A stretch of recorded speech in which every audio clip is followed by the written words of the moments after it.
Hello my dear students, welcome back to our online classes from LPM Public School situated at Gola Bazar, Gorakhpur. This is your subject teacher of science and today I am here with a summary of remaining topics from chapter number 10, that is universe. So students, before starting our next topic, let's have a quick overview on our previous topics. So students, in our previous video we had discussed about universe. So students, our solar system is only a tiny fraction of the universe and our earth is one of the 8 planets in the solar system. Students, the universe comprises billions of stars and the sun is only one of those stars.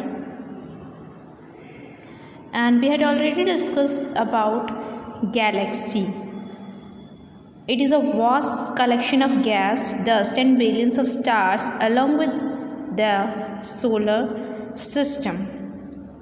And shapes of galaxies like spiral galaxy, elliptical galaxy and irregular galaxy.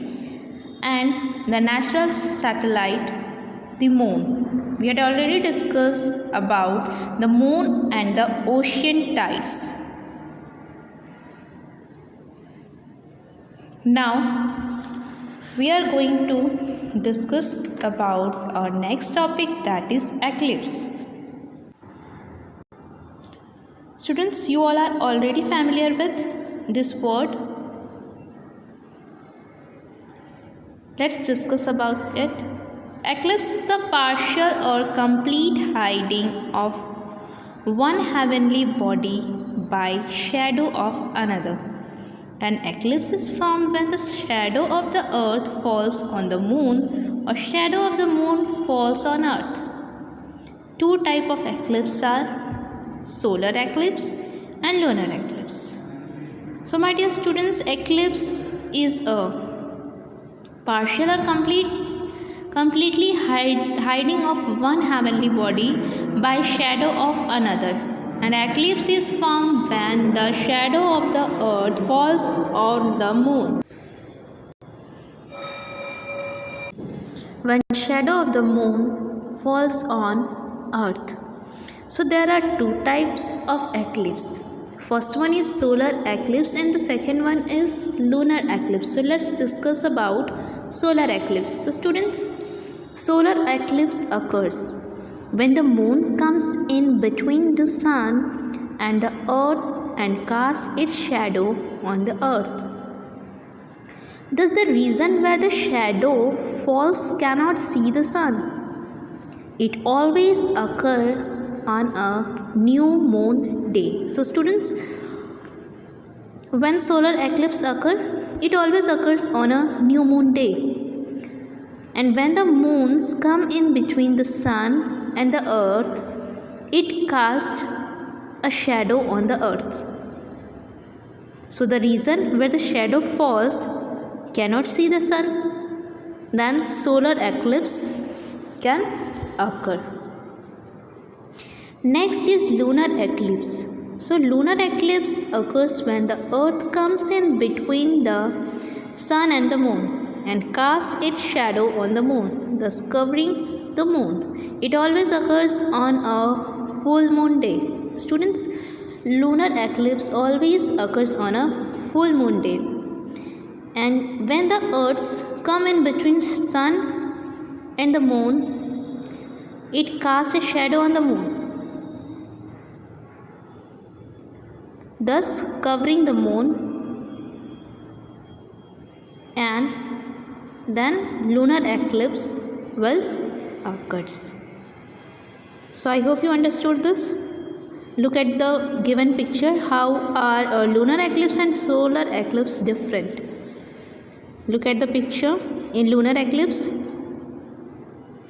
earth is between the sun and the moon. So here it casts shadow on the moon. And in solar eclipse, moon is between earth and the sun, and the moon casts a shadow on the earth.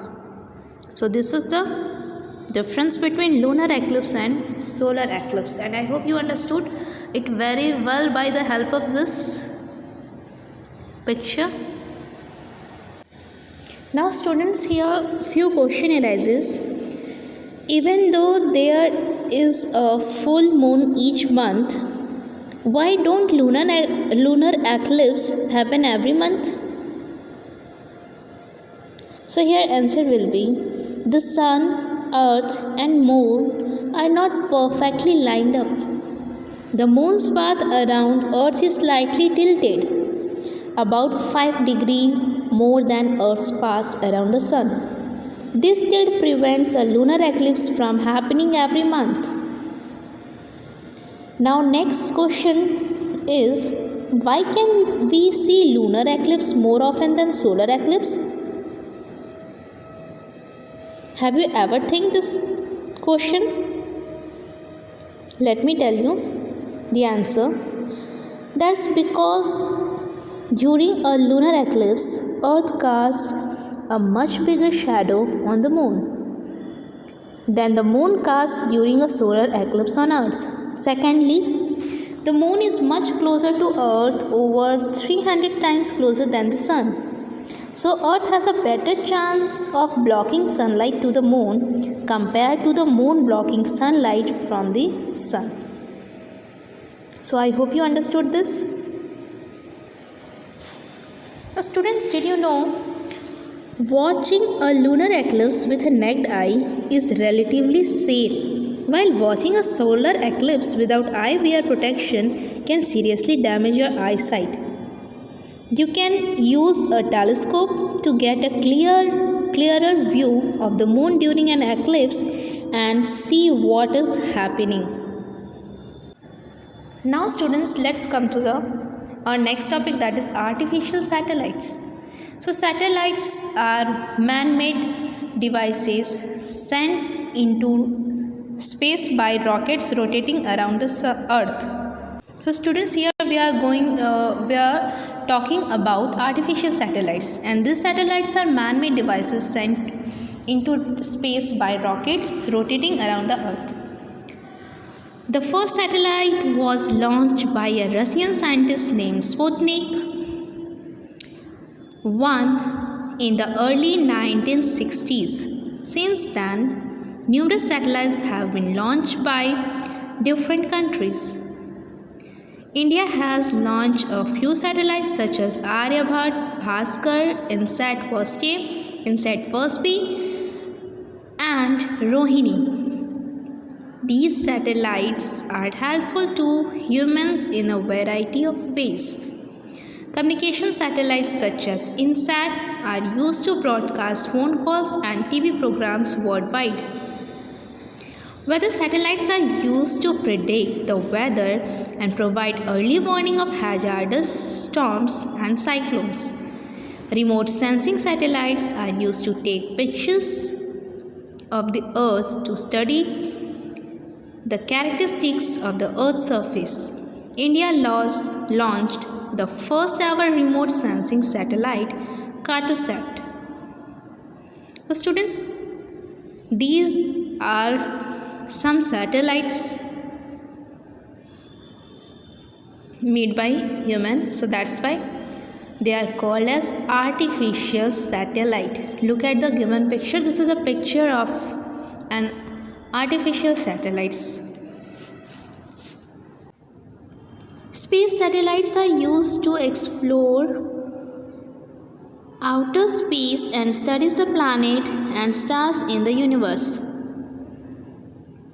Aditya L1, India's first solar observatory. So students, here India's first solar observatory, Aditya L1 is given. Let's discuss about it. So the instrument of Aditya L1 are tuned to observe the solar atmosphere. So students, this instrument are tuned to observe the solar atmosphere, and Aditya L1 is like a space detective. that helps us to learn more about the sun, which is a big hot ball of fire in the sky. So students, this space detective instrument helps to learn about the sun, which is a big hot ball of fire in the sky. So this is specially designed for to learn about or to learn more about the sun. It sits in a space and take pictures and measurement of the sun to help scientists understand it better. By studying the sun with Aditya L1, scientists can learn how it works and even predicts things like solar storm, which can affect our technology on Earth. So Aditya L1 helps keep us safe and helps us understand the big bright star that gives us light and heat every day. So students, the explanation of this chapter is over now. I hope you understood this. Let's summarize it. So in this chapter, you had studied about some points like the moon is a natural satellite of Earth. The moon is a silent, lifeless place with a gravity 1/6 of the Earth. The sun and moon's pulls causes tides, that is spring tides and neap tides. A solar eclipse occurs when the moon is between the sun and earth, and a lunar eclipse occurs when earth comes between the sun and moon. And artificial satellites are man-made satellites useful for communication, weather forecasting, etc. So this was whole about this chapter, and that is completed in this video. I hope you understood all the concept very clearly by the help of this video. Now your turn to study it and grasp it. Thank you, students.